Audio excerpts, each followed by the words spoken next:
Edgar Garrido, fotógrafo de la agencia internacional Reuters, primer chileno en recibir el más alto honor del periodismo brindado por la Universidad de Columbia, el premio Pulitzer, en la categoría Breaking News Photography. Egresado de la carrera de periodismo de la Universidad de la Frontera. Junto a su cámara ha recorrido calles y senderos de la Araucanía, Chile y distintos países de América Latina, registrando causas y efectos de la violencia, intolerancia y egoísmo en nuestra sociedad. Es así como pudo retratarle al mundo hitos como golpes de Estado, pobreza, migraciones masivas de personas y los resultados de la acción del hombre contra la naturaleza, como el gran incendio que afecta kilómetros de ecosistemas naturales en el Amazonas este 2019. Hoy, en El Café, da su primera entrevista televisiva en el país desde su alma mater, para hablarnos de las consecuencias de la violencia social y política. Sean bienvenidos. Aquí comienza El Café.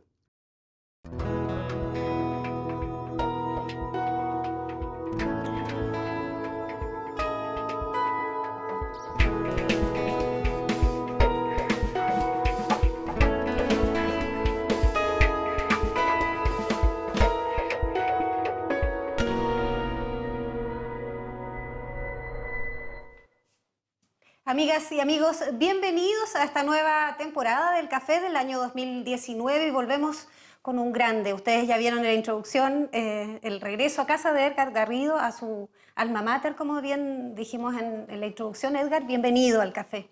Muchas gracias, Miriam, por invitarme. Muchas gracias a ti por acompañarnos. Sabemos que tienes una agenda apretadísima, mucha demanda. Hay estudiantes, académicos, amigos, de todo que lo quieren ver. Edgar vive hace muchos años ya en México, por lo tanto estos viajes a la Araucanía no son tan frecuentes. Edgar, vamos directo al grano. Nuestro programa no es tan extenso, así que nuevamente te digo muchas gracias por estar con nosotros. Edgar, tú llegas a la Araucanía en esta vuelta, digamos, ya no de visita a la familia, egresaste el 2000. Bueno, Edgar es de la generación del 96 y regresas ahora con honores en un ambiente donde se te ha reconocido por estudiantes, el mismo rector en su discurso en el aula magna, en una charla magistral organizada por la carrera de periodismo el día de ayer o el día martes, dijo: eres un orgullo para nosotros, para la universidad y para nosotros también como personas, de tener un egresado de la carrera de periodismo de la Universidad de la Frontera, no solamente con un premio tan importante por un profesionalismo, sino que con una calidad humana que ha permitido que ese profesionalismo se materialice en imágenes con mucho contenido y con un mensaje muy profundo. Cuéntanos, ¿cómo ha sido este regreso a la Universidad de la Frontera? Bueno, ante todo agradezco mucho tus palabras, Miriam. Agradezco mucho también las palabras del rector el día de ayer en esta charla. Mi regreso ha sido lo he tomado con alegría, con gran satisfacción. Reencontrarme con el mundo académico, con mis profesores, con ustedes, mis compañeros, ¿no? Significa para mí una gran alegría después de 20 años de no volver a la universidad, desde que me fui el año 99, a fines del 99, nunca más. Regresé a Temuco para saludar a mi familia y he venido muchas veces, pero la universidad no había tenido la oportunidad de regresar. Entonces estoy enormemente feliz de estar acá compartiendo con nuevas generaciones de estudiantes de periodismo. En este contexto, bueno, tú vienes por un premio, un galardón importante, el más alto honor, como se decía en la introducción, y que es el Pulitzer. Para las personas que nos están viendo, que no conocen bien de este premio, es un premio que otorga la Universidad de Columbia al periodismo en distintas categorías, desde 1917 más o menos en adelante. Es un premio a la excelencia en el periodismo, creado por un judío, Joseph Pulitzer, investigador también de la Universidad de Columbia, y a quien le deja él heredado, digamos, tanto los recursos como la misión de ir seleccionando año a año trabajos periodísticos que sean significativos para la humanidad. No solamente que demuestren excelencia profesional, sino que sean significativos para la humanidad. Vamos a revisar las imágenes precisamente de cuando Bueno, estás recibiendo este premio, que es... Edgar es el primer chileno que lo recibe. Cuéntanos cómo fue ese momento en que tú vas con tu equipo y recibes, porque la categoría es un equipo. sí, sí, nosotros, bueno, trabajamos 11 fotógrafos en esta historia y pues viajamos los 11 a Nueva York para recibir el reconocimiento. Fue un evento obviamente muy bien organizado, muy bonito, muy significativo, muy simbólico, que trae toda esta carga de la que tú hablas, ¿no? Esta carga histórica, está presente en cada momento de la ceremonia. Eh, bueno, lo vivimos realmente todos con mucha alegría. Reuters no es la primera vez que obtiene este reconocimiento. Tampoco muchos de los fotógrafos que fueron parte de este equipo, tampoco es la primera vez que lo reciben. Sin embargo, siempre es muy importante obtenerlos, ¿no? Y para nosotros, bueno, fue un trabajo en profundidad que duró todo un año, donde cubrimos los diferentes matices que tiene la migración, no solamente el tránsito, sino que también cuáles son los orígenes, las motivaciones que existen detrás para que los migrantes tomen esta decisión de viajar a Estados Unidos. Tan Tam- masivamente también. claro, de forma tan masiva, yo diría más que masivo, de manera tan organizada, Ujú. porque la migración ha existido desde Centroamérica y desde México hacia Estados Unidos, por lo menos hace 4 o 5 décadas, ¿no? Entonces, claro, ahora se organizan caravanas, ellos viajan de una manera organizada y nosotros cubrimos todos estos aspectos, ¿no? Las Inclusive, redes sociales me imagino que también los ayudan en esta organización, mal que mal están claro, disponibles sí, o no es tan allá usual las redes sociales. no, cómo no, sí, son usuales. De hecho, adopta la categoría de una noticia trascendente eh, por una reacción del presidente Trump sobre un tuit, ¿no? Claro. En específico. O sea, digamos, la caravana o este flujo migratorio pudo haber seguido pasando inadvertido si no hubiesen estado presentes las redes sociales. Es una reacción ante el tuit de un medio de comunicación eh, que hace Trump, ¿no? Y bueno, ahí se levanta el tema y toma este significado también para nosotros, porque significa que enfrentamos la cobertura con un equipo de personas mucho más amplio. Al comienzo de todo esto yo estaba trabajando solo. Mm. Claro, porque yo estoy basado en México, entonces era como parte de mi cobertura diaria, ¿no? De mi cobertura frecuente.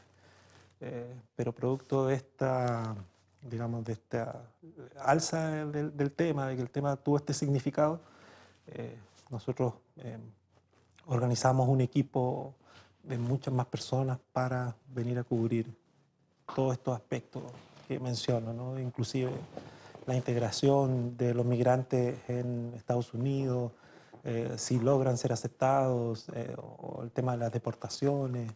O sea, fue un trabajo de investigación muy profundo, ¿no? Que duró muchos meses. Mm. Eh, ¿Pensaron ustedes que con lo que se iban a encontrar, iban como preparados a eso? ¿Cuál era la diferencia de otras migraciones que habían cubierto ustedes en tiempos anteriores? Yo, bueno, en el caso mío, yo llevo trabajando 12 años de alguna forma con el tema de la migración eh, y sus motivaciones, como yo lo conceptualizo, ¿no? El origen de todo esto. Porque viví en Honduras 5 años. Entonces, Honduras en este momento representa más del 90%, diría yo, del flujo migratorio. Ujú. Eh, Edgar, estamos revisando algunas de las imágenes sí, que, sí. que- que están disponibles además en, Ujú, en- en una exposición acá en la Universidad de la Frontera para ujú. quienes quieran venir. Pero queremos pedirte que tú nos vayas Voy relatando las contando. imágenes. Ya, perfecto. Ujú. Bueno, esa es la foto que es parte de este reconocimiento, de este premio. Es la situación de un niño migrante que permanece en un puente que une Guatemala con México durante varios días junto a su familia, eh, porque están ellos esperando cómo resuelven las autoridades migratorias de México, si los dejan entrar o no. Y claro, para mí resume la desesperación, el estrés que existe, ¿no? En general, en todos ellos, ¿no? Esta cosa de no saber qué es lo que va a suceder. Entonces, pues yo pasé, digamos, siguiendo a este grupo de migrantes desde el sur de Guatemala hasta el norte del mismo país. Edgar, al ver esas imágenes, bueno, esto es una pregunta, reflexión, porque tú las ves esas imágenes llenas de dolor, Ajá. eh, pero ¿cómo estaría la situación en el lugar donde ellos estaban viviendo, Ujú. que se arriesgaban, digamos, a pasar por esto, a ir a lo incierto en el fondo? Ajá. ¿Cómo era la situación de ellos en su país? Claro, existe, yo podría resumir estas motivaciones en un solo concepto que es la violencia, pero cabe señalar que esta violencia no solamente se trata de una violencia que se ejerce eh, con las armas, ¿no? A punta de balazo, como quien diría, Claro. ¿no? Es una violencia también que ejerce el Estado sobre sus derechos más eh, básicos, al no otorgar las condiciones de salud y educación propicias para poder vivir. Eh, y también hay otra violencia que ejercemos todos, ¿no? De cierta forma, creando eh, un panorama, un cierto contexto que se transforma en un imaginario para ellos cuando nosotros aportamos una visión tan individualista, tan materializada de la sociedad, ¿no? Eh, Eso motiva a muchos migrantes a ir en búsqueda de esto, ¿no? Que significa el éxito en el fondo, ¿no? La materialidad, en el fondo. Claro, y nosotros creamos Esa meta, claro, creamos esa meta, es como una exactamente. meta, sí. Claro, nosotros somos responsables en ese sentido también, ¿no? De esas aspiraciones, ¿no? Y esas aspiraciones muchas veces significan un enorme fracaso, porque tú te das cuenta que tenías mucho en tus países de origen y que para obtener esto que significa el éxito tienes que trabajar por lo menos 16 horas diarias en Estados Unidos, recoger basura, limpiar centros comerciales, etcétera, ¿no? Entonces eh, se vuelve, digamos, todo lo contrario, ¿no? Recién viene tal vez a lo mejor una crisis en muchas de estas personas de arrepentimiento por haber hecho este viaje y de nostalgia también por haber dejado aquellas cosas que en ese momento tú te puedes dar cuenta que tenían un enorme valor, ¿no? Que es tu tierra, tu familia, etcétera. Es muy difícil volver. Claro, es muy difícil, pues me imagino, ¿no? Es de que debe ser muy difícil, a menos que, claro, seas víctima de una deportación, ¿no? Pero debe ser muy difícil volver porque finalmente tú ya involucraste tu esfuerzo en sostener una familia en otra parte y cambiar todo eso. Y también, bueno, hay situaciones de violencia manifiestas, ¿no? Que tampoco a ellos les permiten volver. Hay muchas amenazas desde sus barrios, ¿no? Entonces, eh, suele suceder, por ejemplo, que muchos migrantes que son deportados inmediatamente se vuelven a Estados Unidos. No alcanzan ni a estar 2 días en sus países de origen. Son deportados, llega el avión con ellos que los traslada de nuevo a su país de origen, aterriza, van, saludan y vuelven a salir de nuevo porque no pueden No permanecer pueden mucho. volver en el fondo. No pueden volver porque tienen amenazas, en sus barrios no podrían estar, ¿no? Edgar, otra de las historias que tú estás contando acá en la Universidad de la Frontera a través de tus fotografías es la de un joven que tiene muchos tatuajes en su cara. Quiero Ajá. que cuentes esa historia porque tiene Ujú. es una historia muy compleja además. Sí, cuando yo llegué a vivir a Honduras buscaba la forma de fotografiar pandillas, una cuestión muy complicada, ¿no? Que ellos lograran la aceptación. ¿Los maras son los que Sí, están? las maras, ¿no? Las maras. Son conocidas como las maras, pues son Claro. varias pandillas, básicamente dos, son la 13 y la 18, que paradójicamente pues, se originaron en Estados Unidos, en los barrios de migrantes. ¿Se originaron en Estados Unidos? Sí, claro, tienen su origen en Estados Unidos. Entonces, yo buscaba la forma de acercarme a ellos, y una de las formas para llegar es visitar las cárceles, ¿no? Donde muchos de ellos están recluidos, porque pensar en llegar al barrio así, caminando con las manos abiertas, no, es imposible, te van a matar en el camino, ¿no? O sea, no vas a alcanzar a llegar. No es permitido, ¿no? Está absolutamente prohibido poder entrar a esos barrios, ¿no? ¿Cómo te Entonces, las ingeniaste ahí para...? no, pides permiso, los permisos correspondientes en la cárcel, permisos que son bastante, ahí está la foto, estoy viendo, permisos que son bastante, o que eran en ese tiempo muy folclóricos, ¿no? Simplemente había que firmar un papel, ¿no? En la puerta de la cárcel, nada parecido a lo que podría suceder acá, ¿no? Había que firmar un papel y ya, con eso bastaba, que tú te hacías responsable de lo que te Por pudiera tu pasar vida, en el adentro. fondo. Adentro, entonces, y la policía te dejaba entrar y ya, y ahí te quedabas. Pues cerraban los candados, me acuerdo, de las rejas, del pasillo que te permitía llegar hasta allá. Y poco a poco yo fui conociéndolo a él, pues. Eh, Después de muchas visitas, eh, yo cantaba incluso con ellos, ¿no? Por el tema de saber tocar guitarra, de Sí, cantar. claro, Yo son cantaba. habilidades blandas. Sí, claro, yo cantaba, llevaba cigarros, había distintas metodologías para acercarse, ¿no? Y finalmente, pues él se dio y yo empecé a fotografiarlo poco a poco, ¿no? Eh, Él era un líder de una pandilla que bueno, tenía un prontuario extenso, ¿no? Bastante violento. No recuerdo bien, pero eran casi 30 personas que él había asesinado en su historial. O sea, de las que tenía, digamos, registradas. Y claro, de las que tenía registradas. Y yo creo que muy bien registradas, porque ellos acostumbran a tatuarse cada muerto, cada asesinado en el cuerpo, ¿no? Entonces es como una especie de conteo, con lápidas, ¿no? Entonces él los tenía y los podía contar, ¿no? Es como ir haciendo una rayita, ¿no? ¿Se arrepienten? En el caso de él decía estar arrepentido, eh, pero lo que pasa es que la violencia que se ejerce sobre alguien que entra en la pandilla es tan grande que eh, ni siquiera te vas a poder arrepentir, porque si logras salir de la cárcel, te van a matar cuando vayas caminando a tu casa. No va a durar ni 30 minutos vivo. Entonces, lamentablemente él, hubo un motín en la cárcel donde estaba y murió calcinado con los años después. Él escribió un libro que me regaló con su experiencia siendo el líder de la pandilla. Ahí relata muchas cosas muy específicas de lo que ellos hacían, sus rituales. Tienen muchos rituales, ¿no? Son las cosas muy particulares que ellos este, ¿Le regalaste hacen. alguna fotografía de las que él te pedía las fotografías que tú le sacabas, o no? No, nunca me pidió las fotos. Hubo una relación de bastante confianza. Él sabía para quién trabajaba, yo.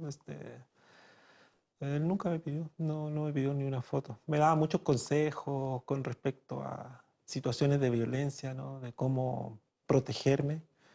Yo recuerdo que una vez me estaban siguiendo, me seguían y me iban a dejar a la casa, ¿no?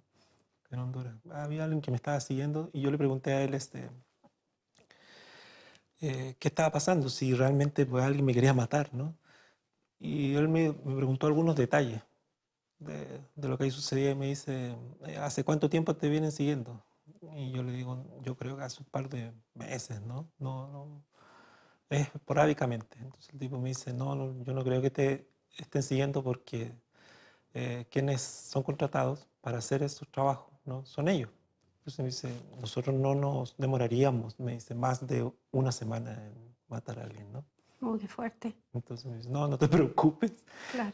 no No es era lo que para está matarte, pasando. Ajá. claramente. Ujú. Edgar, tú precisamente estando en Honduras, Ajá. te toca cubrir el golpe de Estado, y en una situación, digamos, de emergencia o no sé cómo llamarla, pero ¿Te tocó estar en la embajada, quedar como parte de los rehenes que quedaron dentro de la embajada? No, no diría rehenes. O, bueno, sí, se podría Sí, decir no. rehenes, claro, de cierta forma, porque los militares, pues, hicieron un cerco militar alrededor de la embajada. Entonces, sí, de cierta forma era rehén, pero digamos que todas las personas entraron por su propia iniciativa, ¿no? Por su propia voluntad. Entonces, claro, para mí fue una experiencia también inolvidable porque nosotros no sabíamos ¿Cuánto tiempo estuviste en la embajada? casi 2 meses. eh, Conviviendo encerrado. con la gente Sí, al encerrada. principio éramos 330 personas en total, que poco a poco se fue reduciendo en la medida que la gente se fue cansando y tú podías salir de ahí. Yo también hubiera podido salir de ahí, pero claro, estaba el tema de que estaba adentro como periodista y había una historia muy interesante que contar. Pero la gente pues se salía porque se cansaba, ¿no? de estar ahí. Y cuando yo salí quedaban 20 y tantas personas, más o menos. Era una bajada muy pequeña, ¿no? Que contaba con un solo baño. Al principio nosotros no podíamos recibir comida, no teníamos tampoco donde dormir, dormíamos en el piso, dormimos como una semana en el piso y pasamos casi una semana también sin comer, tomando puro café. Hasta que los organismos de derechos humanos pues, permitieron que se comenzara a ingresar comida, ¿no? Eh, Fuimos también torturados por los militares desde fuera de la embajada a través de unas antenas de sonidos que colocan en situaciones extremas de protesta en países como Turquía, protestas en Grecia, que son muy violentas y para dispersar a los manifestantes se ponen unas antenas gigantes que emiten una señal de sonido muy aguda y la gente no se lo soporta y sí, escapa. Bueno, ese tipo de cosas alrededor de la embajada. Mm. Nos pusieron nosotros, pues nos protegíamos de cualquier manera, ¿no? Eh, y no, finalmente, pues terminó como este hostigamiento, porque, pues bueno, yo creo que se dieron cuenta también que de cierta forma nosotros eh, actuábamos como mensajeros de todo esto, ¿no? Porque éramos los que estábamos adentro y estábamos informando a través de los medios de comunicación cómo estaba el presidente adentro, qué hacía el presidente, y nos mantuvieron ahí pues, por una cuestión casi estratégicamente Claro. estratégica, ¿no? Mm. Eran como una suerte de moneda de cambio Claro, para éramos alguna. como en el fondo espías para ellos, ¿no? Ah, Estábamos informando, estábamos ok. contando cómo se movía, qué hacía, sobre sus reuniones. Entonces ya, pues paró un poco el hostigamiento. Pero los primeros días fueron muy difíciles. Mm. Edgar, bueno, siguiendo como con la Ujú, línea de la violencia física, social, política, tú estás radicado en México. ujú. Desde a Chile, por lo menos la información que llega es que es un país muy violento y donde la prensa también corre riesgos más o menos importantes. Ujú, Tú también has sido, digamos, golpeado en manifestaciones. ujú. Cuéntanos qué tan complicado es Sí, México. claro, México, estadísticamente hablando, es el país más inseguro para el trabajo periodístico, ¿no? Eh, Más que inclusive los países que están en situación de guerra, ¿no? Eh, claro, obviamente México también es un país grande donde la violencia se percibe de una manera mucho más disimulada por su extenso territorio en comparación, por ejemplo, a Centroamérica, Pero la Honduras. gente está acostumbrada también a episodios así como más, porque acá en Chile no es No, usual. lamentablemente, pues sí. Es es un gran defecto digamos, de la sociedad actual normalizar Mm, y relativizar cosas que no lo son, mm. sencillamente, ¿no? Y creo que en ese sentido es lo más triste de todo esto, ¿no? Que Cuando finalmente, comenzamos a normalizar situaciones que son dañinas en el fondo claro, para la comunidad. son extremas como esto. Eh, Tú precisamente ahora en tus últimos trabajos estás cubriendo lo que ha sido los incendios en el Amazonas. Ujú. Una suerte de violencia del ser humano hacia la naturaleza, o sea, no se puede desconocer. Los incendios son causados por el hombre. Es espontáneamente en una zona tan húmeda como esa es muy difícil que salga de manera espontánea o que se genere un incendio así. ¿Qué es lo que has visto tú en este recorrido lamentable para mi gusto? ¿Cómo íbamos perdiendo Sí, yo estuve hace 3 semanas atrás cubriendo, pero más que todo la parte de lo que se llama, bueno, se puede decir Amazonas, pero es específicamente más la parte de la Chiquitanía, que es la parte boliviana fronteriza a Brasil y a Paraguay, donde también se han quemado millones de hectáreas de bosque. También, o sea, un poco eh, retomando la idea de la charla de ayer, de lo que yo planteaba, creo que finalmente todo pasa por una cuestión de intereses personales, los tremendos males de la sociedad actual y la crisis del periodismo en ese sentido, pues yo encuentro su significado en el tema del interés personal, del individualismo, ¿no? Y en este momento los bosques están pagando el costo de ese individualismo y de esos intereses personales de todos, ¿eh? De todos, de este sector político, de la oposición. En Bolivia estamos a puertas de una elección presidencial y eso hace más complejo el escenario todavía, ¿no? Eh, todo el mundo está sacándole provecho a políticos al tema de la quema de bosque y los bosques se queman. Y se siguen se siguen quemando. quemando? Bueno, acá en la región de la Araucanía hemos tenido, y en el país, hace 2 años tuvimos un incendio que afectó muchas regiones, particularmente en la región de la Araucanía. Yo recuerdo el año 2012, quemaron 20.000 hectáreas de bosque nativo. Y ocurría el mismo fenómeno, culpándose las instituciones, los políticos, y los bosques se seguían quemando. Edgar, ¿Sí? tengo que devolverte a la región de la Araucanía. Tú comenzaste acá, precisamente reporteando manifestaciones estudiantiles y la demanda histórica del pueblo mapuche. ¿Cómo ves tú esa situación actualmente? Yo vi tu computador que llevas la bandera Sí. del Gualmapu. Sí, yo por mis años en la universidad hice eh, una buena amistad y profunda amistad en algunos casos también con muchos estudiantes de origen mapuche que conservo hasta los días de hoy, ¿no? Entonces, siempre he sentido una afinidad muy grande por la problemática mapuche.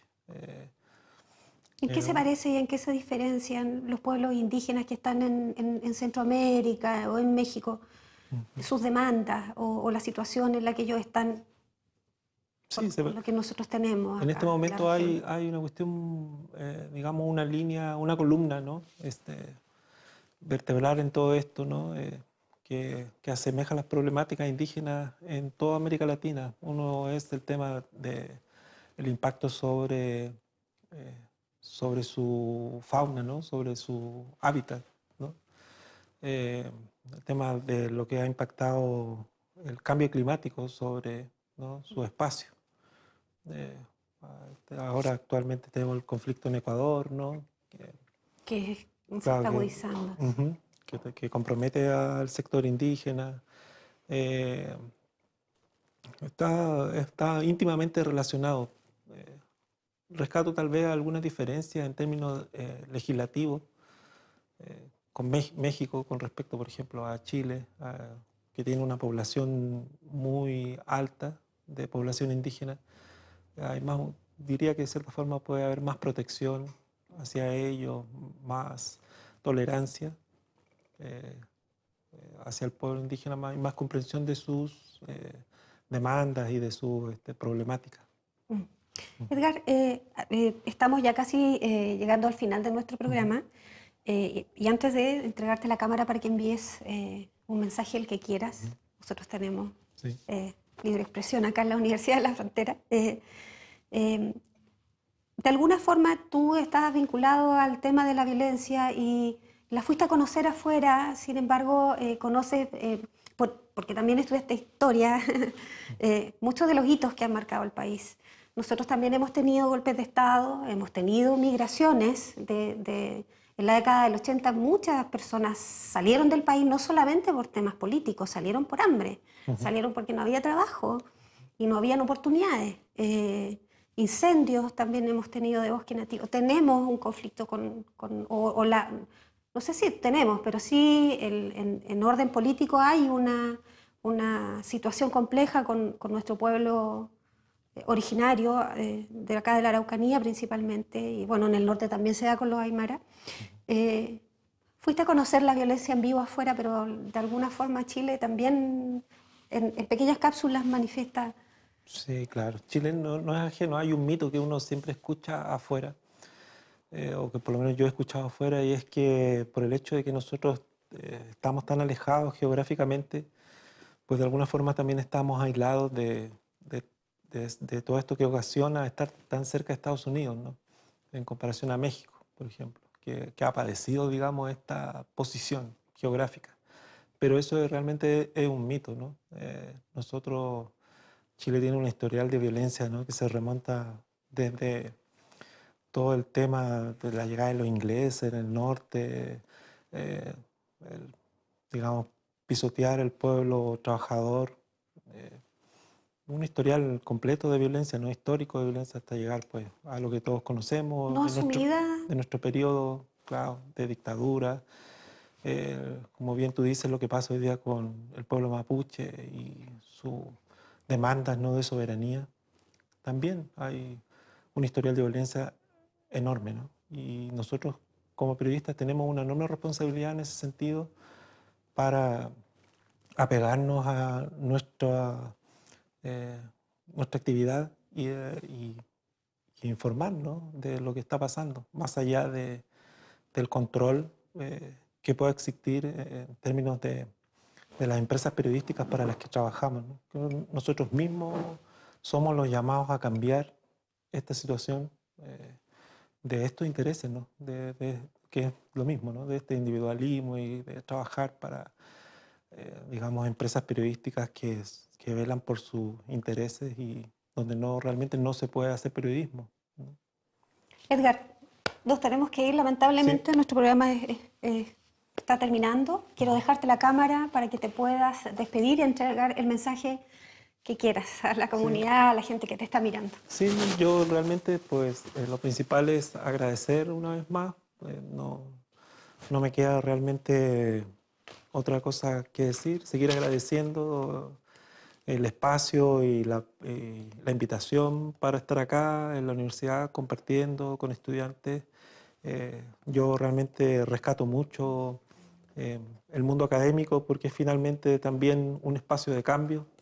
Eh, Así que no, feliz. Un saludo también para mis ex compañeros de universidad que están distribuidos pues, en distintas partes del país trabajando. Y bueno, comunicarles si alguno de ellos está viendo, que los recuerdo con mucho cariño a todos, ¿no? Sí. Edgar, muchas gracias nuevamente por acompañarnos acá en el café, por hacerte este espacio. Gracias también a ustedes, como siempre, por acompañarnos en el café. Antes de irme, agradecer también a la Facultad de Humanidades de acá de la Universidad de la Frontera, al decano Juan Manuel Fierro, a Álvaro Cugnao, quienes gestaron esta visita hace muchos meses atrás cuando supimos la noticia de que tú habías ganado este premio, y por supuesto a la directora de la carrera de periodismo, Sandra López, que ha llevado a cabo toda esta semana de actividades, y Sí. invitar a la gente a ver la exposición de las fotografías de Edgar, que va a estar disponible en el hall central de la Universidad de la Frontera, acá en el campus Andrés Bello. Nos vemos en un próximo capítulo. Muchas gracias por acompañarnos.